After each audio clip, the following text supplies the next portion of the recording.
Eh bien le bonjour, on se retrouve aujourd'hui pour un nouvel épisode du podcast Naturor. Ça fait un moment que je n'en ai pas enregistré. J'ai pas forcément d'excuses, c'est juste qu'il faut prendre le temps. Et notamment, je préfère en premier lieu écrire les e-books pour pouvoir ensuite faire un podcast assez fluide et assez bien organisé.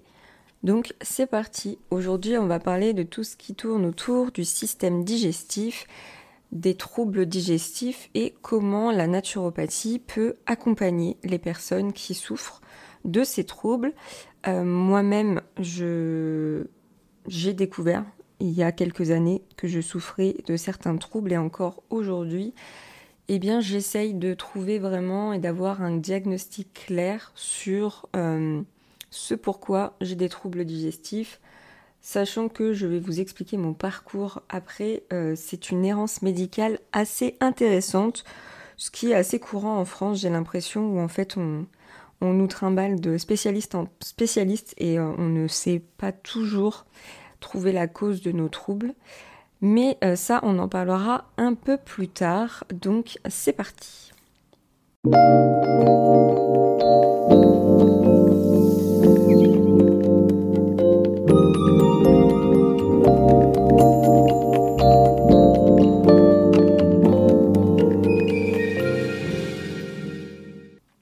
En premier lieu, je vais me présenter. Peut-être que vous ne me connaissez pas, je suis Aurore au naturel, présente sur les réseaux sociaux et notamment sur YouTube depuis un peu plus de 10 ans maintenant, où on a pu me découvrir par rapport à tout ce qui était cheveux, cosmétiques naturels, fabriquer soi-même ses cosmétiques, mais surtout être assez conscient de ce que l'on met sur notre peau, sur nos cheveux, mais aussi tout ce qui tourne autour de la maison, des produits d'entretien, etc.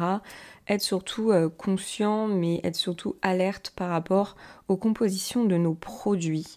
Voilà, je suis donc du coup sur Instagram aussi depuis plusieurs années et depuis quelques temps, je suis accompagnatrice d'hygiène de vie, de bien-être et de naturopathie.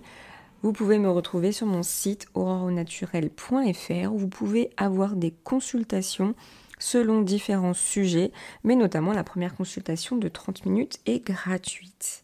Voilà pour la petite présentation. Repartons du coup sur notre sujet, les troubles digestifs et la naturopathie, comment elle peut accompagner ces troubles. En premier lieu, le système digestif, c'est vraiment un système complexe qui comprend de nombreux organes. Ça va de la bouche au côlon.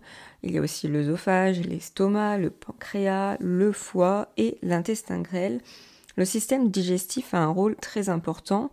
Il va en fait convertir les aliments que l'on va ingérer en nutriments, en vitamines, mais aussi en énergie pour nos cellules. On a besoin de ces tout petits éléments que sont les nutriments et les vitamines pour pouvoir faire fonctionner nos organes.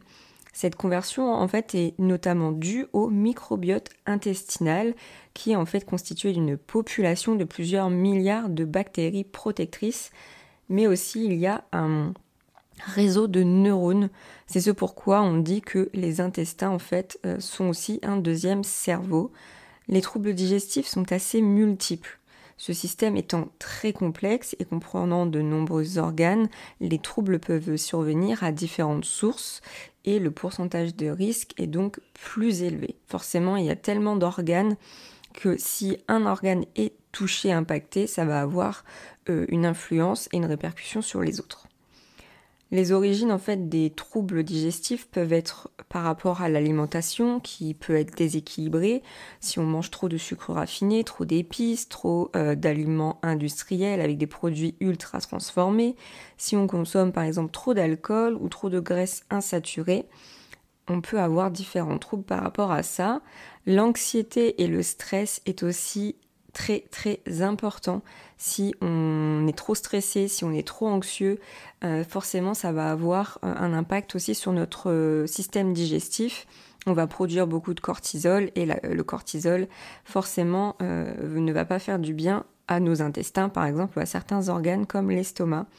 La prise de médicaments aussi trop fréquente peut déclencher des troubles au niveau digestif aussi, que ce soit des médicaments pas très forts mais qu'on prend de manière chronique depuis des années, ou alors des médicaments extrêmement forts qu'on va prendre une seule fois dans notre vie peut impacter aussi notre système digestif. Moi, c'est ce qui m'est arrivé par rapport à des traitements assez forts que j'ai pris sur une courte durée, mais qui ont eu des impacts très importants. Et même 10 ans plus tard, mon chat a envie de rentrer dans la chambre. Même 10 ans plus tard, j'ai encore des conséquences de ça. J'ouvre à mon chat. Les troubles digestifs vont donc induire des modifications physiologiques au niveau du métabolisme et on peut faire face à des troubles d'origine bactérienne, nutritionnelle, mais aussi mécanique. J'en parlerai plus tard dans le podcast. Ces troubles vont avoir donc pour conséquence de toucher différents organes. En premier lieu, l'estomac, avec tout ce qui est brûlure, acidité chronique, mais aussi le foie, avec des nausées, des vomissements. Et enfin, tout ce qui est intestin et côlon, donc la dernière partie du système digestif, avec des ballonnements, de l'inconfort, tout ce qui est constipation, diarrhée, sensibilité, intolérance alimentaire, que des choses fort sexy qui vont handicaper le quotidien des personnes qui vont en souffrir. Ça va aussi induire une fatigue chronique. Quand le système digestif est touché, par exemple, vous avez super mal au ventre parce que vous avez soit une intolérance alimentaire ou vous avez trop mangé, il y a fort à parier que vous allez être très fatigué et avoir des maux de tête, ce qui est normal parce que votre métabolisme en fait va lutter et va vous aider et va puiser de l'énergie pour vous aider justement à passer cette période pas très sympa. Donc c'est très normal et il ne faut pas être surpris. Souvent quand on a des maux de tête, c'est parce qu'il y a un problème digestif ou quand on a des soucis digestifs, les maux de tête sont présents. Je vais vous détailler un peu plus profondément les différents troubles que je viens de vous énumérer. Comme je vous disais, ça peut être des troubles bénins, mais ça peut aussi être très grave et très handicapant au quotidien. Ça peut toucher un organe seulement du système digestif ou alors plusieurs organes qui fonctionnent ensemble. Par exemple, tout ce qui est brûlure d'estomac, c'est caractérisé par des reflux acides. Votre estomac a un pH qui se situe entre 1 et 3, ce qui est très acide.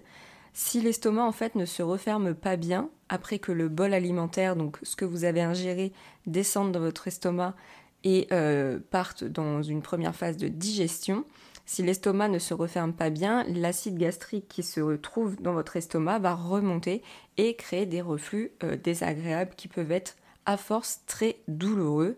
Ce qu'il faut pour essayer de contrer un maximum ce genre de reflux, de brûlure d'estomac, il faut vraiment bien s'hydrater, ce qui va aider en fait à nettoyer l'œsophage des sucs gastriques. Il va falloir diminuer l'acidité de votre alimentation. Ce qu'il faut savoir, c'est que le jus de citron, même si c'est un aliment acide à proprement dit quand on le mange ou quand on le boit, il est quand même moins acide que le pH de votre estomac. Donc vous pouvez boire un jus de citron dans un verre d'eau le matin par exemple à jeun pour déjà nettoyer votre œsophage et calmer la forte acidité qu'il va y avoir au niveau de votre œsophage et aussi de votre estomac. Je vous conseille aussi de manger des légumes cuits vapeur. En fait, ce sont du coup des aliments qui vont être plus basiques et qui vont aider justement à contrer cette acidité. On peut aussi manger des féculents, de la viande blanche comme du poulet ou de la dinde, ce qui permet aussi de calmer l'acidité de votre alimentation. Il y a aussi l'huile essentielle de coriandre qui est très importante et qui va vraiment vous aider dans ce genre de maux. Il faut mettre une goutte de cette huile essentielle dans une cuillère de miel. Ça va favoriser la digestion et le vidage correct du bol alimentaire et du coup calmer aussi cette acidité. Le deuxième trouble qui est assez important et dont beaucoup de personnes en souffrent, c'est tout ce qui est la constipation. C'est la résultante du coup de ne pas réussir ou d'avoir de la difficulté pour vider le contenu des intestins. Ça peut être passager, ça peut être assez sévère, ça peut être chronique, mais en tout cas cela démontre un dysfonctionnement. Chaque personne est différente, on est d'accord, mais que ce soit des personnes qui peuvent aller plusieurs fois par semaine se vider littéralement, ou alors des personnes qui pendant 4-5 jours ne vont pas du tout aller à la selle. Quoi qu'il arrive, même si on est différent, il faut quand même avoir une norme et il faut quand même se dire qu'il y a un problème si vous n'allez pas souvent à la selle, si la consistance est très dure ou si la couleur ou s'il y a du saignement, il y a quelque chose qui ne va pas en fait. Donc dans ces cas-là, il faut vraiment aller consulter, surtout si avec tout ce que je vous ai énuméré là, il y a de la douleur. Si vous souffrez vraiment, ce n'est pas normal, donc il faut consulter. Au contraire, il va y avoir tout ce qui est aspect diarrhée. Là, c'est complètement le contraire. On est sur des selles liquides fréquentes. L'accélération du transit est vraiment excessive. Mais ce qui pose problème à ce moment-là, c'est que l'absorption des nutriments qui sont présents dans les aliments n'ont pas le temps de se faire. L'évacuation des selles se fait tellement rapidement que votre organisme n'a pas le temps et la possibilité d'absorber les nutriments. Qui plus est, on va avoir un fort risque de déshydratation car il y a une forte élimination d'eau. Ce qu'il faut savoir aussi, c'est que les intolérances au gluten, au lactose peuvent déclencher des épisodes diarrhéiques. Ensuite, il y a aussi la candidose intestinale. La candidose intestinale, en fait, c'est la prolifération d'une levure qui s'appelle Candida albicans, qui est dans notre tube digestif de manière naturelle. Mais là, en fait, il va y avoir un déséquilibre et elle va en fait se développer à outrance et libérer des toxines. Ce qu'il faut savoir, c'est que malheureusement, cette prolifération de cette levure va affaiblir l'efficacité de la muqueuse intestinale et modifier la perméabilité des intestins. Donc pareil, on va avoir un problème d'un point de vue absorption des nutriments. En temps normal, en fait, elle a un rôle de protection des infections et participe au nettoyage des toxines dans les intestins. Ce qu'il faut savoir, c'est que Candida albicans est présente naturellement dans l'intestin et a pour rôle de protéger les infections et participe aussi au nettoyage des intestins. Mais là, comme il y a un déséquilibre, elle va se développer à outrance et du coup libérer des toxines. On va avoir plusieurs symptômes qui sont fréquents, mais il faut valider ça avec votre médecin. C'est qu'il va y avoir des inconforts abdominaux, de l'aigreur d'estomac, ballonnement, constipation, diarrhée, sensation d'être rassasié rapidement, une fatigue chronique et des infections aussi génito-urinaires. Ce qu'il faut savoir, c'est qu'il faut vraiment valider avec votre médecin avant de prendre n'importe quel traitement parce qu'une candidose intestinale a des symptômes assez courants, mais il faut vraiment que tout soit ensemble depuis un moment et ne pas se dire que si on a un ou deux symptômes, forcément on souffre de candidose. Je voulais faire aussi une aparté sur le cas du syndrome de l'intestin irritable. Je pense souffrir de cela depuis plusieurs années, mais pareil, je n'ai jamais eu de diagnostic précis. On m'a tout dit, on m'a dit que j'avais sûrement un syndrome de l'intestin irritable, on m'a parlé de candidose, on m'a parlé de stress, on m'a parlé d'intolérance au gluten ou au lactose. À ce jour, je n'ai toujours pas eu de diagnostic et au jour où je vous enregistre ce podcast, demain j'ai un énième rendez-vous avec une ou un énième gastro-entérologue et j'espère pouvoir avoir un moment ou un autre un vrai diagnostic ou pouvoir faire une prise de sang ou d'autres examens pour justement valider ou non le fait que je souffre du syndrome de l'intestin irritable, ce qui en fait pourrait aider derrière justement à mettre en place des choses. Donc le SII ou le syndrome de l'intestin irritable, c'est une colopathie fonctionnelle qui est un trouble du fonctionnement de l'intestin qui en soi n'est pas grave, ne déclenche pas des choses graves, mais peut être très contraignant au quotidien. 5% de la population en souffre, plus souvent les femmes que les hommes d'ailleurs. Différents troubles peuvent la caractériser. On peut avoir des douleurs abdominales, de l'inconfort et des ballonnements, et des troubles intestinaux, constipation, diarrhée ou les deux, ou en fait enchaînés. C'est ce pourquoi il y a 3 types de SII. Le SII-C à tendance constipation, le SII-D à tendance diarrhéique et le SII-M ou mixte, où il va y avoir alternance entre constipation et diarrhée. Ça peut être dans la même journée, ça peut être une semaine constipée, la semaine d'après complètement à se vider, c'est très aléatoire et c'est surtout que chaque syndrome de l'intestin irritable est propre à chaque individu, donc autant vous dire que c'est assez compliqué. On connaît notamment le mécanisme du SII, c'est la motricité des intestins qui va être altérée. Donc le mouvement des intestins ou cet effet de péristaltisme naturel des intestins qui va faire avancer les selles et altérer, soit ça va aller plus vite, soit ça va complètement être ralenti. D'autant plus que les personnes en fait qui souffrent du SII accentuent une sensibilité accrue des phénomènes naturels du fonctionnement des intestins. On ressent beaucoup plus les choses. Moi, je suis capable, par exemple, de ressentir des choses qui se passent dans mon ventre et c'est assez troublant parce qu'on sait en fait si on va être en crise et on sent la crise arriver. En fait, au fur et à mesure des années, on apprend aussi à mieux se connaître, à mieux ressentir les choses.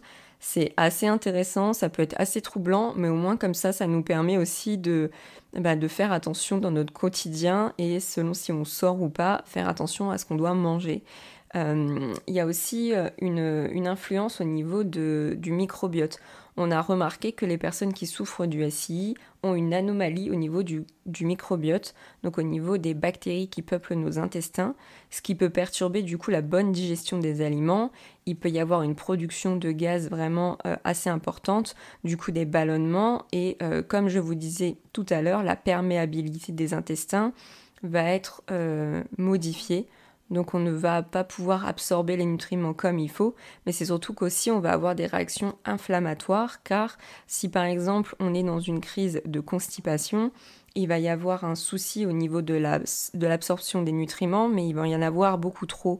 Et qui plus est, les selles n'avançant plus, il va y avoir aussi production de toxines qui va être absorbée par le corps et donc réaction inflammatoire. À savoir aussi que certains aliments peuvent vraiment déclencher des crises. Il y a vraiment des aliments qui vont, même avec une toute petite quantité, déclencher une crise au niveau des intestins. Donc ça c'est pareil, il faut vraiment étudier un maximum son alimentation pour pouvoir savoir si on exclut ou pas certains aliments ou connaître les bonnes quantités à manger. Bien sûr, je ne vais pas vous dire de choses exceptionnelles, mais un bon mode de vie, une bonne alimentation, un bon sommeil aide à diminuer ces crises. Il est aussi primordial de diminuer la consommation de produits ultra transformés.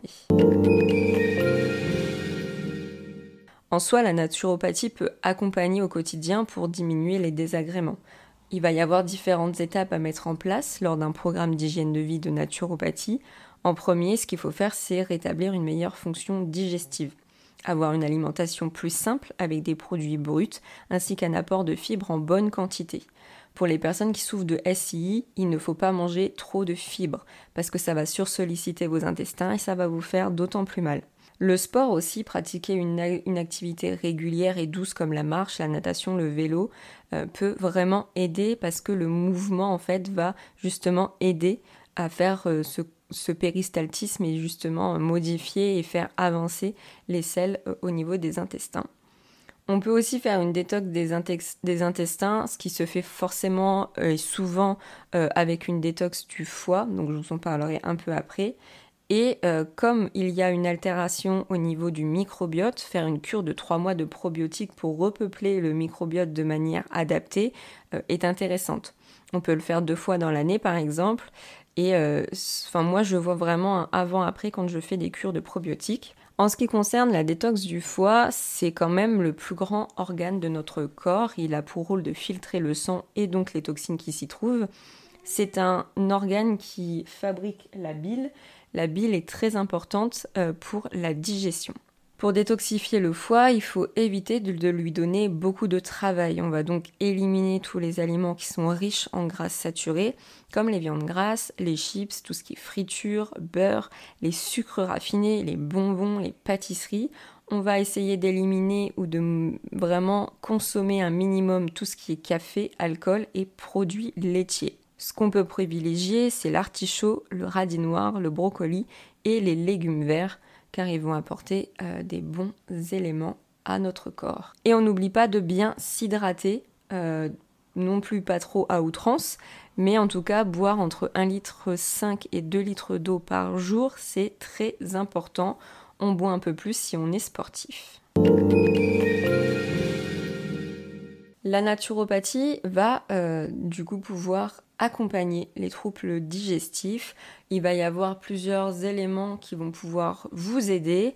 On va commencer par exemple par la vitamine C. La vitamine C, c'est un antifatigue, c'est un stimulant immunitaire, ça permet de réparer les dommages cellulaires et de prévenir le vieillissement des cellules. Elle permet aussi d'aider à une régénération de la muqueuse intestinale et cicatriser les lésions qui y sont faites de par exemple, le SII. Elle contribue aussi au maintien du microbiote en favorisant la croissance des bactéries bénéfiques. Attention, on dose entre 500 mg et 1000 mg par jour, pas plus. Comme je vous disais tout à l'heure, les probiotiques qui sont nécessaires à la santé intestinale. Les probiotiques vont améliorer l'absorption des nutriments, mais aussi augmenter la production d'hormones du bien-être. Ce sont des organismes vivants, des bactéries que l'on peut retrouver dans des aliments fermentés, comme le kéfir, la choucroute, le kombucha. La qualité du microbiote est importante pour la santé digestive, mais aussi pour le métabolisme, pour l'immunité et pour tout ce qui est système neurologique. La chlorophylle est très intéressante, on peut l'utiliser en teinture mère, donc à diluer dans de l'eau. Ça aide en fait à réduire la production de gaz, à absorber les toxines, à empêcher les intestins d'absorber les substances chimiques des aliments. La chlorophylle va aider à assainir de manière naturelle le système digestif, mais aussi à diminuer la fermentation des micro-organismes. Elle a aussi une propriété cicatrisante grâce à son rôle oxygénant. Un bon allié qui est le jus d'aloe vera, et je pense d'ailleurs que je vais aller m'en acheter. Le jus d'aloe vera est issu de cette plante magique qui est concentrée fortement en composés actifs qui aident à la cicatrisation. Au nombre de 70, les nutriments et les principes actifs contenus dans le jus d'aloe vera ont des effets bénéfiques sur de nombreuses pathologies digestives. Ce jus agit aussi sur le système digestif pour le rendre plus confortable, une action sur le côlon afin d'améliorer l'assimilation des nutriments. Quand on consomme du jus d'aloe vera, on a une amélioration du confort digestif et une meilleure digestion. Ensuite, l'argile verte ou la montmorillonite, je pense que vous la connaissez pour tout ce qui est masque qu'on peut mettre sur le visage, mais je pense pour les personnes qui sont un peu plus âgées ou qui ont vu déjà leurs parents ou leurs grands-parents faire ça, on faisait avant des cataplasmes d'argile verte sur les plaies par exemple, ou sur les plaques d'eczéma, etc.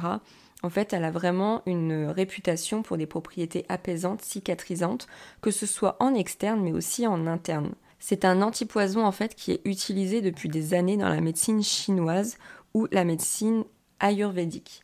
Elle possède un fort pouvoir absorbant au niveau des toxines, du poison, etc. Cela permet de nettoyer de manière efficace le tube digestif et de débarrasser les intestins des toxines, des germes, des pathogènes, bactéries, parasites, tout en maintenant une bonne flore intestinale.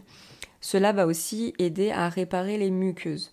Donc ce que vous pouvez faire en fait, c'est prendre une cuillère à soupe, mettre dans une bouteille d'eau d'1 litre, vous allez bien mélanger, vous allez laisser reposer ça toute une nuit et en fait vous allez boire l'eau le lendemain. Ne mélangez pas pour les premières fois, buvez vraiment que l'eau qui est au-dessus et vous allez voir l'argile qui s'est déposée dans le fond. Et au fur et à mesure, si vous vous sentez bien avec ça et que le goût ne vous dérange pas, vous pouvez ressecouer et boire l'eau avec l'argile qui sera en expansion dedans. Le psyllium blond aussi est très intéressant, il est riche en fibres. C'est une plante en fait qui aide à maintenir le péristaltisme des intestins, donc ce mouvement pour faire avancer les selles. Il est issu d'une graine qui s'appelle en fait le plantain des Andes et en consommant avec beaucoup d'eau, il va gonfler, augmenter le volume des selles pour aider justement à les éliminer. Alors attention quand vous prenez du psyllium blond, il faut boire énormément car c'est en faisant gonfler avec l'eau le psyllium que son effet va être intéressant.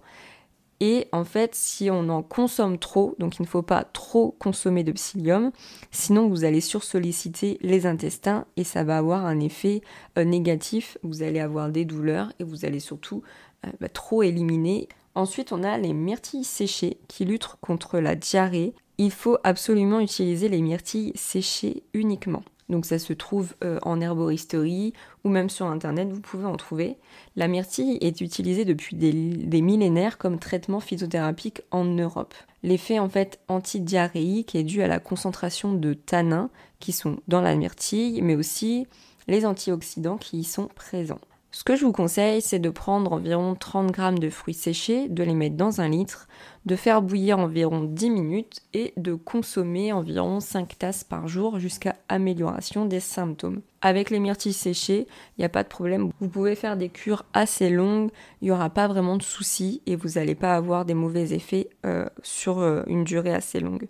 La menthe poivrée. Alors la menthe poivrée pour moi c'est une des huiles essentielles les plus importantes quand vous souffrez de troubles digestifs. La menthe poivrée est concentrée en menthol et en menthone qui permet d'apaiser les troubles digestifs grâce aux effets antispasmodiques. La menthe poivrée va détendre les muscles du système digestif mais aussi avoir des propriétés assez analgésiques, donc antidouleurs. De plus, la menthe poivrée possède des propriétés antibactériennes. Grâce à certaines études, on a remarqué que la menthe poivrée est très efficace contre le syndrome de l'intestin irritable et que cela permet d'atténuer les symptômes de ce trouble. À savoir que les capsules ou les gélules enrobées, qui contiennent donc l'huile essentielle, sont d'autant plus efficaces parce qu'elles vont résister à l'acidité de l'estomac pour ensuite descendre dans les intestins, s'ouvrir et libérer l'huile essentielle. Donc c'est plutôt top. Moi, je fais des cures de Pranarome.